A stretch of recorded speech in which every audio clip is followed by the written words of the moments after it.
반갑습니다. 붓다의 복과 지혜입니다. 오늘은 민중들의 기대에 호응하는 것은 역시 정토신앙이었을 것이다라는 주제로 함께 나누고자 합니다. 부처님께서는 언제나 중생의 마음을 헤아리시며 괴로움 속에서는 위안을 주시고 풍요로움 속에서는 바른 길을 지켜주셨습니다. 정토신앙은 단순히 내세의 세계를 꿈꾸는 것이 아니라 지금 이 순간 민중들의 삶과 호흡하며 희망을 잃지 않게 하는 자비의 길이었습니다. 부처님의 참 뜻은 사회와 동떨어진 가르침이 아니라 언제나 우리 곁에서 고통과 기쁨을 함께하는 진리임을 오늘 다시 되새겨 보겠습니다. 자, 그럼 민중들의 기대에 호응하는 것은 역시 정토신앙이었을 것이다. 그 여정을 함께 해볼까요?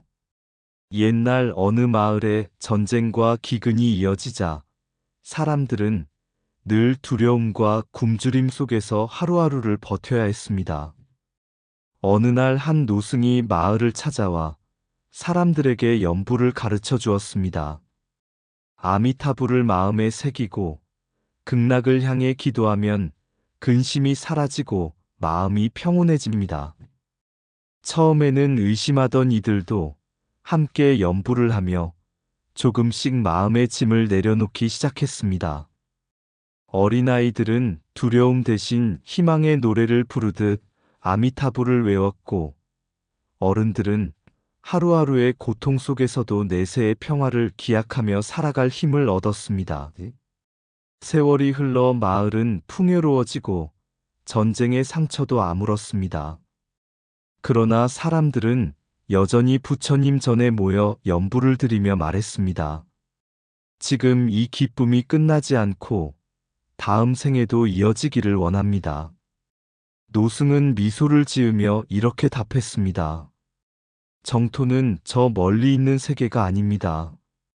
여러분의 마음 속에 이미 자비와 희망이 꽃피고 있으니 그곳이 곧 극락입니다. 부처님께서는 제자들에게 늘 이렇게 말씀하셨습니다. 모든 중생은 근기가 다르니 어떤 이는 선정에 힘써 마음을 맑히고 어떤 이는 부처님의 이름을 부르며 믿음으로 길을 걷는다. 그러나 길은 달라도 모두가 진리의 바다로 들어가는 것이다. 당나라와 송나라 시절 많은 이들이 좌선을 통해 마음을 비추는 선종의 길을 걸었습니다. 마치 바닷속 깊이 잠수하여 보석을 찾듯 오직 자기 안의 깨달음을 구했던 시대였습니다. 그러나 명나라에 이르러 세월의 바람은 방향을 바꾸었습니다. 전쟁과 기근 속에서 또 어떤 때는 태평성세의 풍요로움 속에서 민중들은 좌선의 깊은 고요보다도 아미타불을 부르며 극락을 기원하는 정토신앙에 더 큰 희망을 두게 되었습니다. 이 변화는 단순히 종파의 이동이 아니었습니다. 그것은 바로 중생의 소리에 귀 기울이는 불교의 자비가 드러난 증거였습니다. 선종이 마음의 본성을 밝히는 길이었다면 정토종은 민중의 바람을 품어 안는 길이었던 것입니다. 부처님의 가르침은 언제나 한 가지 모습에 머물지 않습니다. 시대가 달라지면 사람들의 고통과 소망도 달라지기 때문입니다. 그러므로 불교의 중심축이 선종에서 정토종으로 옮겨간 것은 단절이 아니라 중생을 이끄는 한 불빛이 다른 등불로 이어진 것과도 같습니다. 부처님께서 설하신 대로 법은 방편으로 드러날 뿐 근본은 자비와 지혜이니 명나라 불교의 전환 또한 바로 그 자비의 펼침이었던 것입니다. 법은 하나이나 방편은 많으니 근기에 맞는 길이 곧 깨달음의 문이다. 좌선이 마음을 밝히듯 연불은 희망을 밝힌다. 진리는 시대를 떠나 있지 않고 중생의 눈물 속에 드러난다. 고요히 앉아도 부처요. 간절히 부르짖어도 부처다. 선은 자성을 비추고 정토는 자비로 민중을 품는다. 부처님께서 설하신 길은 끊임없이 변하지만 그 근본은 변하지 않는다. 민중의 바람이 곧 부처님의 가르침을 움직인다. 중생의 고통을 따르지 않는 법은 살아있는 법이 아니다. 정토는 저 멀리 있지 않고 신심 속에서 이미 열리고 있다. 시대의 혼란은 내세의 희망을 부르고 풍요는 행복의 연속을 기원케 한다. 선은 혼자 걸어가는 길이고 정토는 함께 연불하는 길이다. 마음을 깨닫는 것도 해탈이요. 믿음으로 부처님을 따르는 것도 해탈이다. 불교의 중심은 종파가 아니라 중생을 구제하려는 자비심이다. 길이 달라도 진리는 하나요. 문이 달라도 부처님께 이른다. 모든 변화의 이면에는 중생을 향한 부처님의 자비가 흐르고 있다. 부처님께서 제자들에게 물으셨습니다. 사람들이 괴로울 때 부처를 찾는 까닭은 무엇이며 평안할 때에도 부처를 찾는 까닭은 무엇이겠는가? 아난이 조심스레 대답했습니다. 고통 속에서는 벗어남을 구하고 풍요 속에서는 그것이 끊기지 않기를 바라기 때문입니다. 부처님께서는 고개를 끄덕이시며 말씀하셨습니다. 그러하도다. 중생의 바람은 다르지만 모두가 안온함을 구하는 마음에서 비롯된다. 그러므로 나는 괴로움 속에서는 희망을, 풍요 속에서는 감사와 겸손을 가르친다. 명나라의 혼란한 시절, 외침과 기근으로 고통받던 사람들은 염불을 하며 내세의 극락을 기약했습니다. 절망을 이기게 한 힘은 바로 죽음 너머에도 평안이 있다는 믿음이었습니다. 그러나 태평성세가 찾아왔을 때에도 사람들은 여전히 정토를 향해 합장했습니다. 그들은 이렇게 기도했습니다. 이 행복이 죽음으로 끊어지지 않고 다음 생에도 이어지기를 원합니다. 이렇듯 고통 속에서도 풍요 속에서도 사람들의 마음은 부처님을 향해 있었습니다. 이는 곧 정토신앙이 단순히 내세만을 약속하는 것이 아니라 지금 여기에서의 삶을 지탱하고 미래에 대한 희망을 이어주는 자비의 방편이었음을 보여줍니다. 부처님께서는 다시 말씀하셨습니다. 정토는 멀리 있지 않다. 고통을 희망으로 바꾸는 마음, 풍요를 감사로 지키는 마음, 그 마음이 곧 극락의 문을 여는 열쇠다. 고통의 어둠 속에서도 부처님의 이름은 희망의 등불이 된다. 풍요 속의 감사는 내세의 행복을 기약하는 씨앗이다. 정토는 멀리 있지 않고 믿음으로 살아가는 오늘의 마음 속에 있다. 중생의 바람을 품는 것이 곧 불교의 생명이다. 혼란은 내세의 연불을 부르고 평화는 행복의 연속을 기도하게 한다. 고난을 극락으로 바꾸는 힘은 부처님의 자비에서 나온다. 삶이 고통일 때는 위로로, 삶이 풍요로울 때는 겸손으로 부처님은 우리 곁에 계신다. 정토는 죽음 너머의 세계이자 지금 이 순간 희망으로 살아가는 길이다. 민중의 눈물이 기도가 되고 기도가 다시 신앙의 꽃으로 핀다. 불법은 사회와 동떨어지지 않고 중생의 삶과 함께 숨쉰다. 절망 속에 염불하면 두려움이 줄고 풍요 속에 염불하면 감사가 깊어진다. 내세를 기약하는 신앙은 현재의 삶을 지탱하는 기둥이다. 부처님께서 들으시는 것은 수행자의 독경만이 아니라 백성의 눈물 어린 기도이다. 고통과 풍요, 어느 길에서도 부처님은 중생의 마음을 놓치지 않으신다. 정토신앙은 내일을 약속하는 희망이자 오늘을 지켜주는 자비의 방편이다. 부처님께서는 어느 날 제자들에게 말씀하셨습니다. 연꽃은 진흙에서 피어나지만 더러움에 물들지 않는다. 그러나 진흙이 없으면 연꽃도 피어나지 못하느니라. 이 말씀처럼 불교는 언제나 사회라는 진흙 위에서 자라왔습니다. 신라의 불교는 태평성세 속에서 화려하게 꽃피었습니다.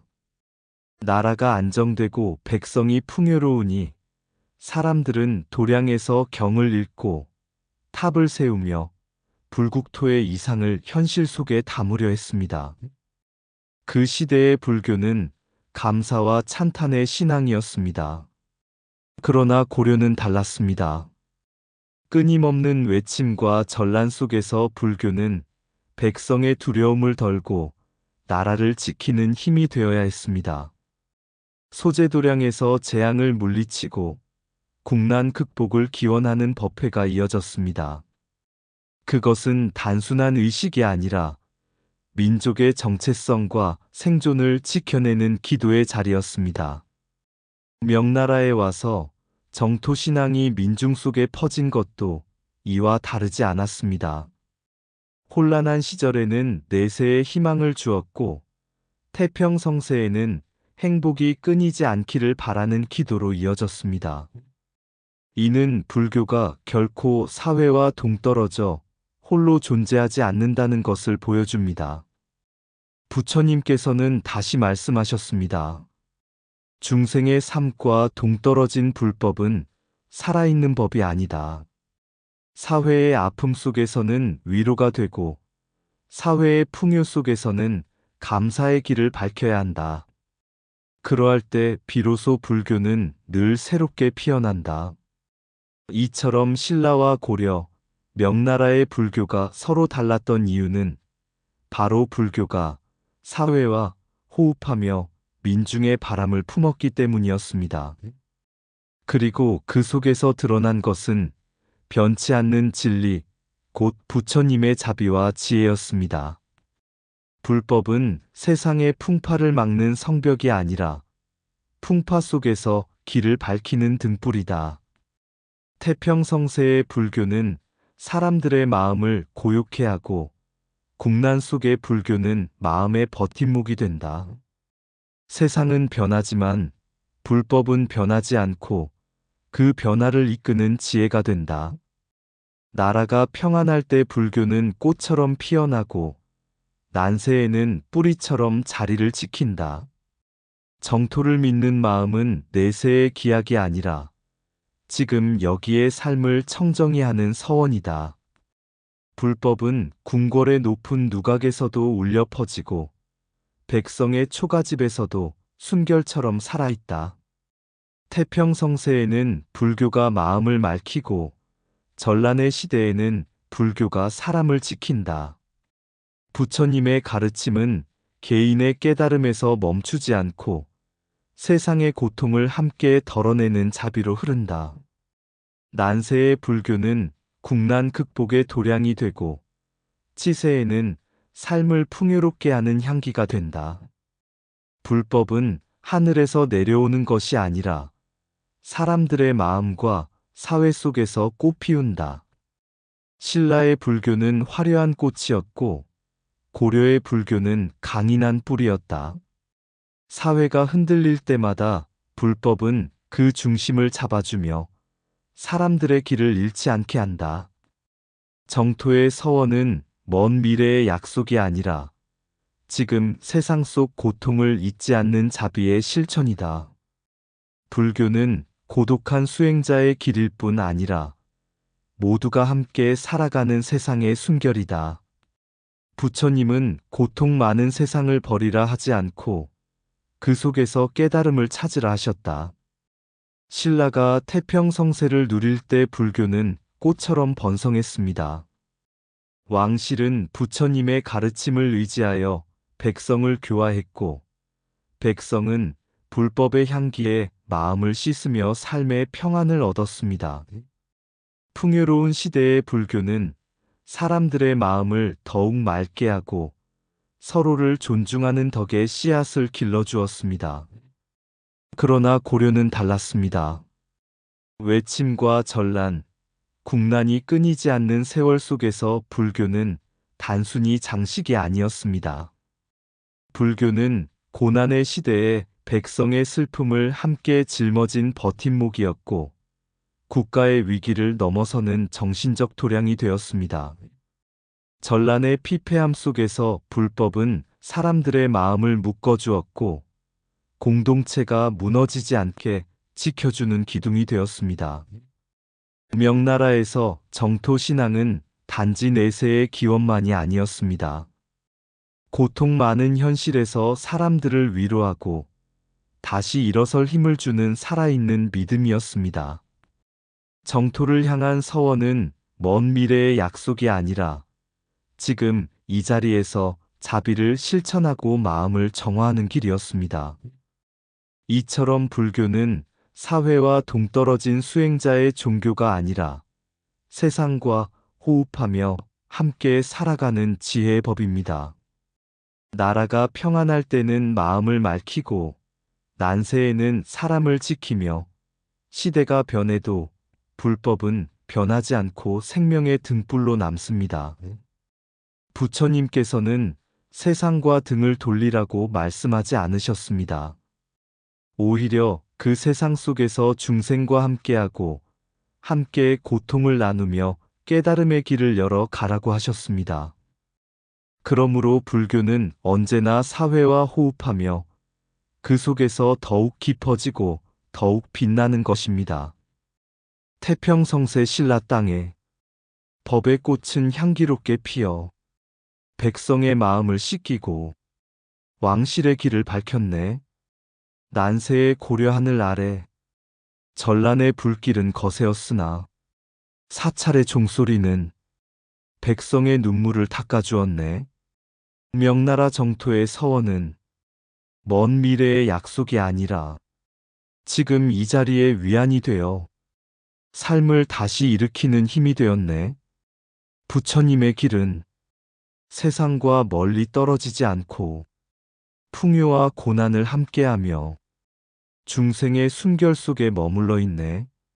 시대는 변해도 불법은 꺼지지 않는 등불, 사회와 호흡할 때 더욱 빛나 모든 존재를 이끄나니. 이상 붓다의 복과지혜였습니다. 오늘도 복지 구족한 날 되세요. 구독과 좋아요는 붓다의 복과 지혜를 밝히는 큰 자비의 등불이 됩니다.